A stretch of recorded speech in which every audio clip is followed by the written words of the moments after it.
আসসালামু আলাইকুম। আজ শুরু করছি আমি তার সন্ধ্যামালতি লেখনীতে ডিআরএম সোহাগ সূচনা পর্ব। ব্রেকিং নিউজ, স্ত্রীর অত্যাচার সইতে না পেরে নিজের মৃত্যুর মিথ্যা খবর ছড়িয়ে পালিয়েছেন স্বামী। তাকে খুঁজে বের করে পিটিয়ে আবার ঘরে ফিরিয়ে আনলেন স্ত্রী। লন্ডনের বিলাসবহুল এক বাড়িতে 30 বছরের একটি ছেলে দাম্ভিকতার সাথে বসে আছে। উপরোক্ত লেখাটি এক মেয়ে তাকে মেনশন করে পোস্ট করেছে, যে ছেলেটির মস্তিষ্ক জ্বালিয়ে দিচ্ছে বলে মনে হলো।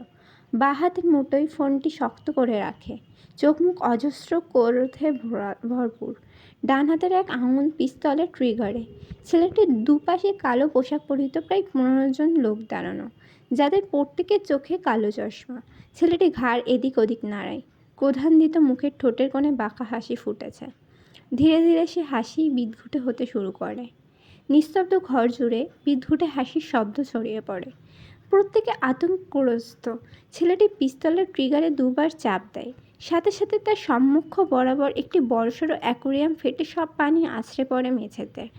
রং বেরঙের বড় বড় মাছগুলো পাগলের মতো চারিদিকে ছুটে বেড়ায়, পানিতে হাবুডুবু খাওয়ার আশায় ছটফটায়। ছেলেটি উঠে দাঁড়ায়।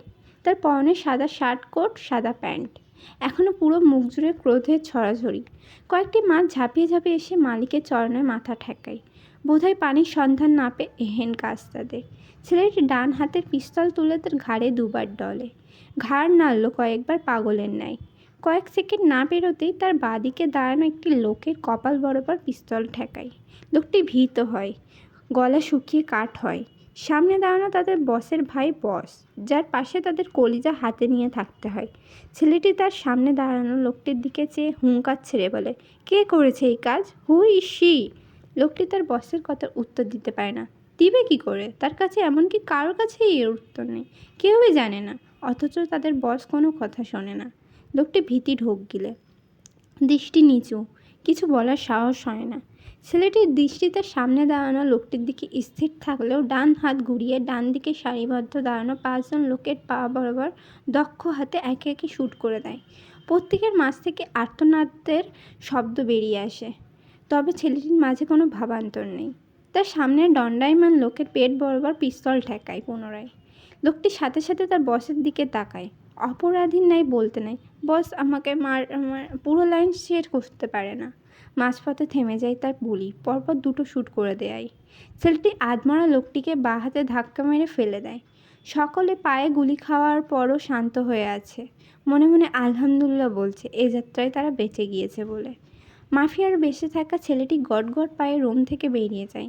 পিছু পিছু যায় অক্ষত লোকগুলো। কয়েক পা এগোনোর পর সামনে একটি মেয়েকে দেখে ছেলেটি পা থেমে যায়। মেয়েটির পরনে সাদা শার্ট, প্যান্ট।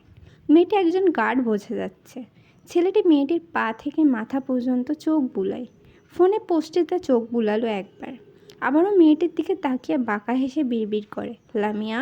ছেলেটি ফোন পকেটে রেখে বাঁ হাতে 2 আঙুল ইশারা করে গুরুগম্ভীর কণ্ঠে বলে, কাম। মেয়েটি ভেতরে ঢোক গিলল, তবে বসের কথা অমান্য করার সাহস তার নেই।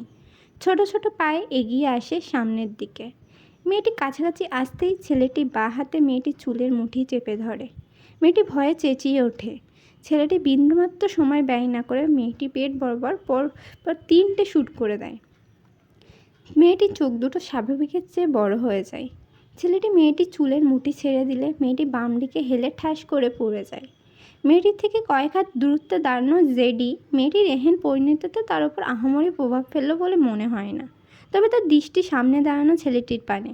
চোখে মুখে কৌতূহল, মৃদু স্বরে আওড়ায়, এভি। নিজের নামে ছোট্ট ফর্ম শুনে এভি সামনে তাকায়।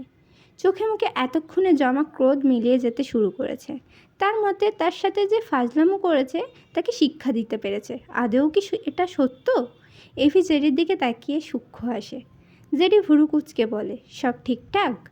এভি হাতের পিস্তল দ্বারা কপাল ঘষল। জেডির দিকে চেয়ে এখনও গম্ভীর গলায় বলে, অল ওকে। জেডি হাসল। পিছনে দাঁড়া গার্ডগুলোর মাঝে কারোর মাঝে তেমন কোনো ভাবান্তর নেই, তবে কেউ কেউ দীর্ঘশ্বাস ফেলে। মানুষ খুন করে কী সুন্দর দুজন হাসে। অবশ্য তারা এসব দেখেই অভ্যস্ত। এভি সামনের দিকে এক পা বাড়ায় জেডির দিকে এগোনোর জন্য। তখনই তার মাথা ঘুরে ওঠে, থেমে যায় এগিয়ে আনতে যাওয়া 2য় পা।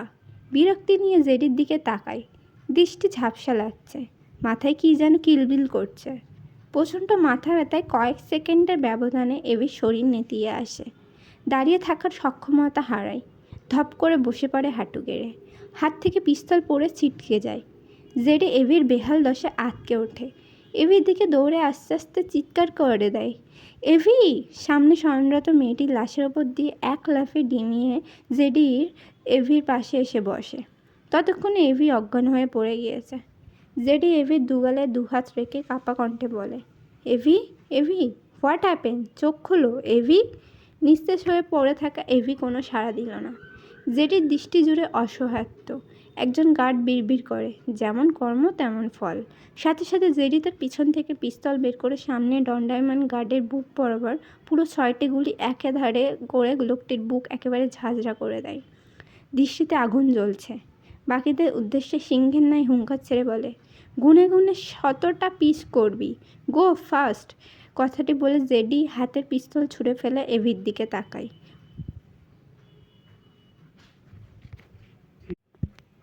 মুহূর্তেই চোখের মুখের হিংস্রতা মিলিয়ে যায়। ফুটে উঠতে তীব্র অসহায়ত্ব। থেমে থেমে আওড়াই, Avi, please come back, please. ভোরের আলো ফুটেছে আরও ঘন্টা 2 আগে। ধরনীর বুকে মিষ্টি রোদ আছড়ে পড়ছে, যার কিছু অংশ ব্যালকনিতে জায়গা করে নিয়েছে, আবার কিছু অংশ সন্ধ্যার চোখে মুখে এসে পড়েছে। মেয়েটির পরনে সাদা শাড়ি, তার উপর একটি পাতলা চাদর জড়ানো। দৃষ্টি বাগানের একদিকে নিশ্চিন্তে দণ্ডায়মান বকুল গাছটির দিকে। সন্ধ্যা থেকে থেকে একা একাই বিড়বিড়িয়া কিছু বলে। কখনো নিশ্চুপ হয়ে যায়, আবার কখনো চোখের কোণ ঝাপসা হয়। গত 10 মিনিট যাবৎ আসমানি নওয়ান সন্ধ্যার পাশে দাঁড়িয়ে মেয়েটির গতিবিধি লক্ষ্য করছিলেন। ডান হাত উঠিয়েই সন্ধ্যার মাথায় রেখে মৃদুস্বরে বলে, খাবি না জান্নাত? অনেক বেলা হয়েছে। ভদ্রমহিলার কথাই সন্ধ্যার মাঝে তেমন কোনো প্রতিক্রিয়া দেখা গেল না। একবারও তাকালো না পর্যন্ত তার খালাম্মার পানে। ব্যালকনির গ্রিলের সাথে মাথা ঠেকিয়ে চোখ জোড়া বুজে নেয় সে। আসমানি নওয়ান একটি চেয়ার টেনে সন্ধ্যার পাশে বসে। মেয়েটির মাথায় আলতো হাতে হাত বুলিয়ে বলে, আর কখন খাবি মা? সন্ধ্যা একটু হাসলো বোধ হয়। বলে, অপেক্ষা করছি আম্মা, অপেক্ষা। একটু অপেক্ষা করতে দাও। কার জন্য অপেক্ষা করছিস? তোমার ছেলে আর আমার স্বামী। সে যে আর মাঝপথে থামিয়ে দেয় সন্ধ্যা। চোখ মেলে তার খালাম্মার দিকে চেয়ে বলে, জানি সে নেই, তবু অপেক্ষা করব। মিথ্যে অপেক্ষা। কেন বাধা দাও আমায়? এভাবে ভালো লাগে, একা খেতে ইচ্ছা করে না। তুমি যাও, একা থাকতে দাও। এটুকু বলে সন্ধ্যা পুনরায় চোখ বুজে নেয়। আসমানি নওয়ান সন্ধ্যার লাল লাল চোখ দুটো দেখে অবাক হলেন না, তবে ভেতর থেকে তীব্র আর্তনাদে ভরা দীর্ঘশ্বাস বেরিয়ে আসে। খুব বুঝলো সন্ধ্যা গত রাতে ঘুমায়নি। এ তো নতুন নয়, গত 4 মাসে মেয়েটা 4 রাত ঠিক করে ঘুমিয়েছে কিনা ঠিক নেই। সে বলে, রাতে ঘুমাস না কেন বলতো? এভাবে চলতে থাকলে বাঁচবি? সন্ধ্যা হাসলো। মেয়েটা আজকাল প্রায়শই হাসে, অথচ তার হাসিতে প্রাণ থাকে না। মৃত হাসি তার মুখে অনায়াসেই ফোটে আজকাল। বলে, রাতে আমি তার সাথে অনেক কথা বলি জানো আম্মা। সবাই গভীর ঘুমে আচ্ছন্ন থাকে, আর আমি, তোমার ছেলে আমার সাথে গল্প করে।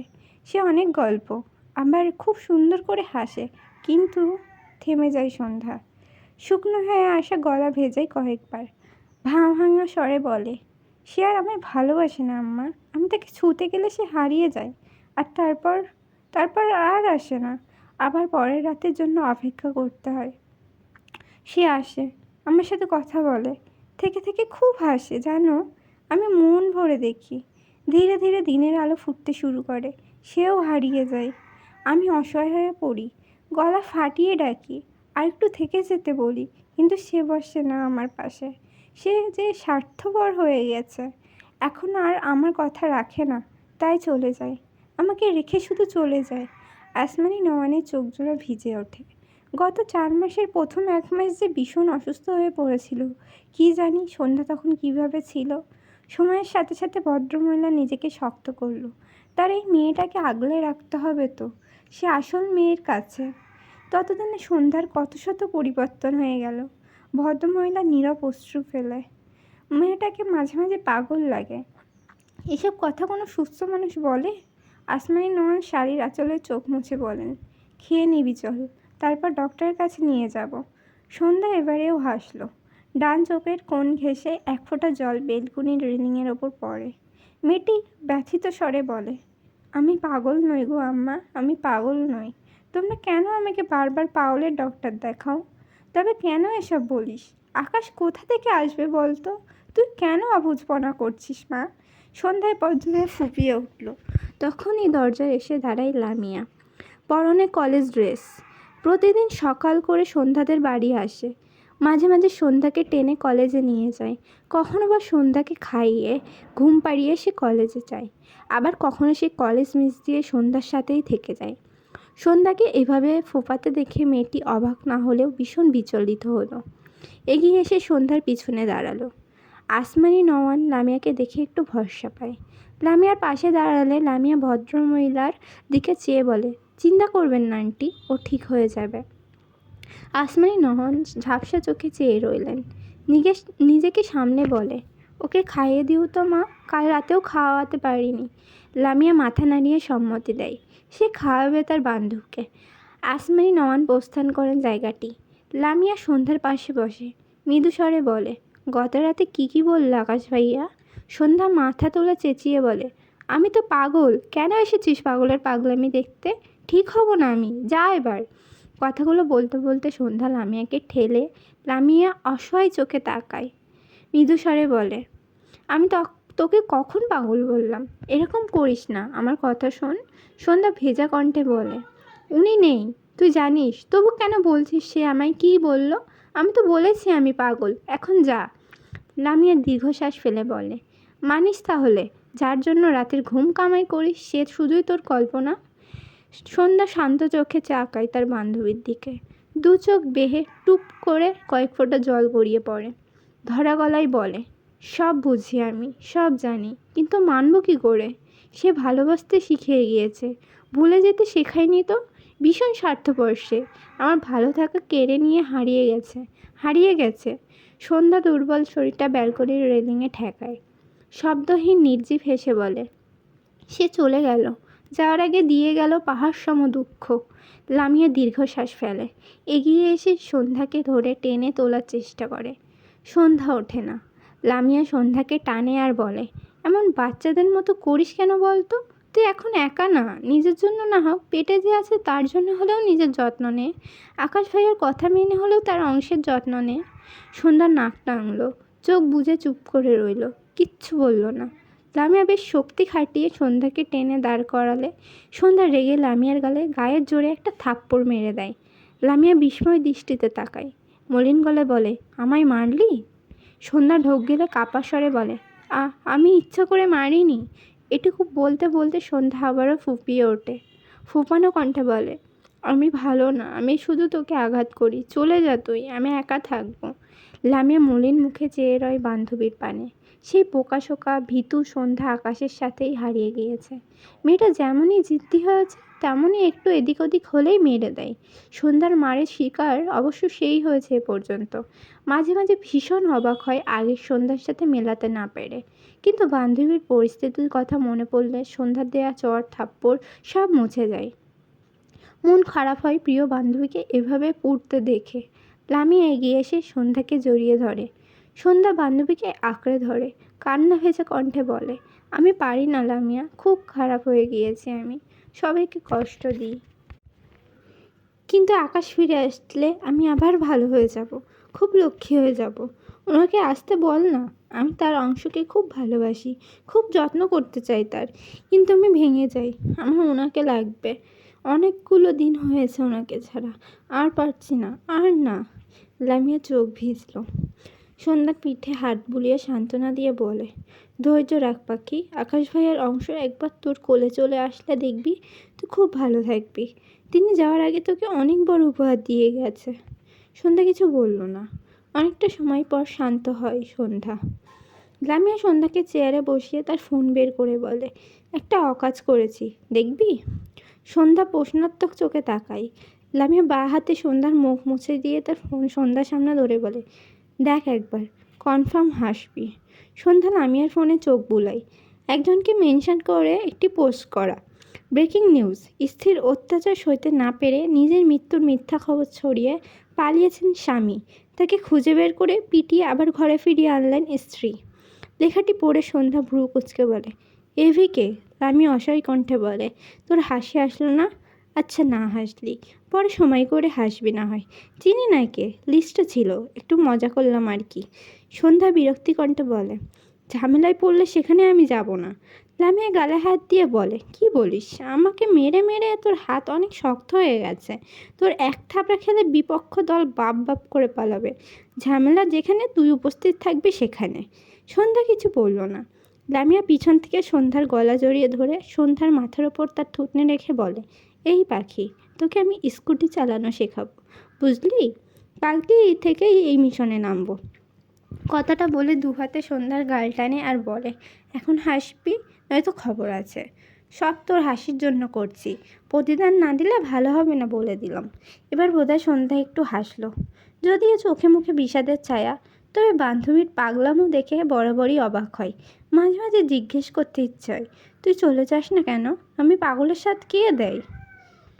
সন্ধ্যার ভেতর থেকে উত্তর আসে, লামিয়ার মতো পাগল বোকাশোকা বান্ধবীরা তার মতো পাগলের সাথ দেয়। গত দুদিন আগে ইরাকে নিয়ে সৌম্য ইরার বাবার বাড়ি এসেছিল।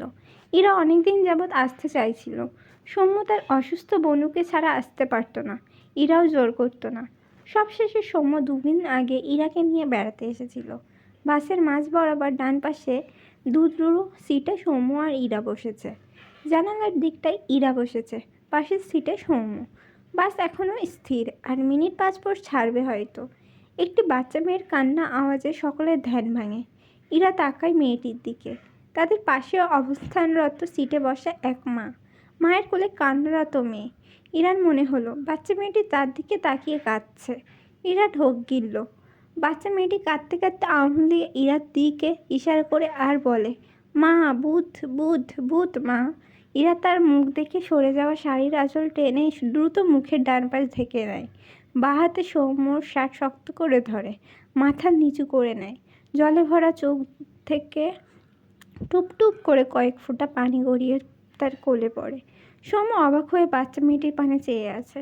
বাচ্চার মা তার বাচ্চাকে শান্ত করার চেষ্টা করছে। সৌম্য দৃষ্টি নামিয়ে নিয়ে ঢোক গিলল। বাস স্টার্ট দিয়েছে মাত্র, এখনও চলতে শুরু করেনি। সৌম্য তার শার্ট আঁকড়ে ধরা ইরার হাত ডান হাতে চেপে ধরে মৃদুস্বরে বলে, এসো। এরা একটি বাক্য খরচ করলো না, সৌম্যর পিছু পিছু যায়। সৌম্য ইরার হাত ধরে ধীরে ধীরে গেটের সামনে গিয়ে দাঁড়ায়। হেল্পার সৌম্যকে দেখে বলে, আরে ভাই, বাস ছেড়ে দিয়েছে, আপনারা কই যান?